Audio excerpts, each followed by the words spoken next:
பாலியத்துக்குரிய இச்சைகளுக்கு விலகி இருங்க அப்படின்னு சொல்லி வேதம் நமக்கு ஒரு கட்டளை கொடுக்கிறது. பால் தீமோத்தேயுக்கு எழுதும் போது பாலியத்துக்குரிய இச்சைகளுக்கு நீ விலகி ஓடி சுத்த இருதயத்தோட கர்த்தரை ஃபாலோ பண்ணணும்னு நினைக்கிறவங்களோட கூட நீ அவங்களோட நட அப்படின்னு சொல்லி அவர் எழுதுறாரு. பாலியத்துக்குரிய இச்சை, வாலிப பிள்ளைங்களுக்குரிய இச்சை அப்படின்னா அது செக்ஷுவல் சென்ஸ்ன்னு சொல்லலாம்.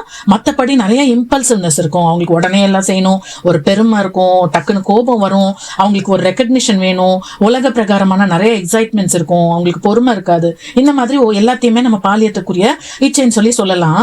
பிரசங்கி எழுதுறாரு, வாலிபனே உன் இளமையில நீ நல்லா சந்தோஷமா இரு, உன் நெஞ்சின் வழி உன் கண்ணன் காட்சியில எல்லாம் நட, ஆனா ஒரு நாள் ஆண்டவர் இது எல்லாத்தையும் நான் நியாயத்துல கொண்டு வந்து நிறுத்துவாருன்னு மட்டும் தெரிஞ்சு நீ நடந்துக்கோன்னு சொல்லி சொல்றாரு. பால் தீத்துவுக்கு எழுதும் போது சொல்றாரு, நீயும் சரி உன்கிட்ட வளர்ற உன் சர்ச்சில் வளர்ற வாலிப பிள்ளைங்களும் தெளிந்த புத்தி உள்ளவங்களா இருங்க. எதிராக இருக்கிறவங்க உங்களுடைய நடக்கையில குற்றம் கண்டுபிடிக்கலாம்னு சொல்லி பார்த்துட்டு இருக்கிறாங்க.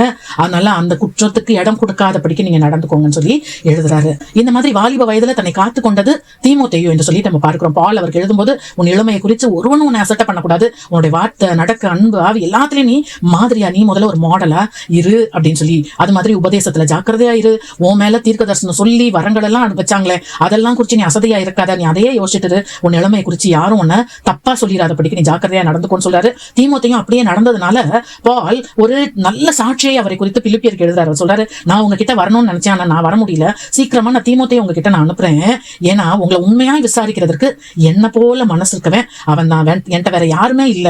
மத்தவங்க எல்லாரும் ஆண்டவரையும் அவருடைய புகழையும் தேடாம தங்களுடைய சுய ஆதாயத்தை தேடுறாங்க. ஆனா அவனோ ஒரு தகப்பனுக்கு ஒரு பிள்ளை ஊழியம் செய்யறது போல எனக்கு ஊழியம் செய்யறான் அப்படின்னு அவனுடைய உத்தம குணத்தை குறித்தங்க சாட்சியா எழுதுகிறார். இந்த தீமோத்தேயுவுக்கு நிறைய பொறுப்புகள் அதற்கு பிறகு பால் கொடுக்கறத நம்ம பார்க்கிறோம்.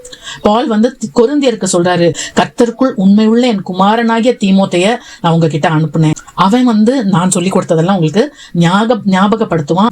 தெசலோனிக்கேயருக்கும் அவர் அங்க சொல்லுகிற விசுவாசத்தை பத்தி புத்தி சொல்றதற்கு தீமோத்தேயை அனுப்புறேன்னு சொல்லி அவர் அங்க தீமோத்தேயுக்கு நிறைய ரெஸ்பான்சிபிலிட்டிஸ் கொடுத்து இவர் போக வேண்டிய இடத்துக்கு அவரை நம்பி அனுப்புகிறதை நம்ம பார்க்கிறோம். சாலமோனுடைய பையனான ரெகோபோவாம் முதியோர் சொன்ன ஆலோசனை எல்லாம் கேட்கல, தன்னோட கூட வாலிப பிள்ளைங்க சொல்ற ஆலோசனை எல்லாம் கேட்டுட்டு அவர் அங்க இஸ்ரவேல் தேசத்தை நடத்துறாரு. ஜனங்கள்லாம் பயங்கரமா கோபமாயி சில நாடே ரெண்டா உடையதை நம்ம பார்க்கிறோம். கேள்வி, வெளிப்படையான பாவங்களை மட்டும் நான் விட்டு ஓடுகிறேனா, அல்லது பெருமை, அவசரம், சுய இச்சை, கோபம், கவனத்தை மற்றவங்களுடைய கவனத்தை ஈர்க்கணும்ன்ற ஆசை, உலகத்தோட ஒத்து போகணும்ன்ற விருப்பம், இந்த மாதிரி இளமைக்குரிய அந்த விருப்பங்கள் அதை நான் எதிர்க்கிறேனா இல்ல அதற்கு உடன்படுகிறேனா? ஜெபம். அன்புள்ள ஆண்டவரே, என்னுடைய வாலிப பிள்ளைங்களை அந்த வாலிப வயதிற்குரிய இச்சைகளுக்கு விலக்கி நீங்க காத்துக்கொள்ளுங்க ஆண்டவரே. அவங்க கற்பிலும் பரிசுத்தத்திலும் உண்மையாயும் உத்தமமாயும் ஆண்டவரே கர்த்தருக்கு முன்பாக தங்களை காத்துக்கொள்ள உதவி செய்யுங்க.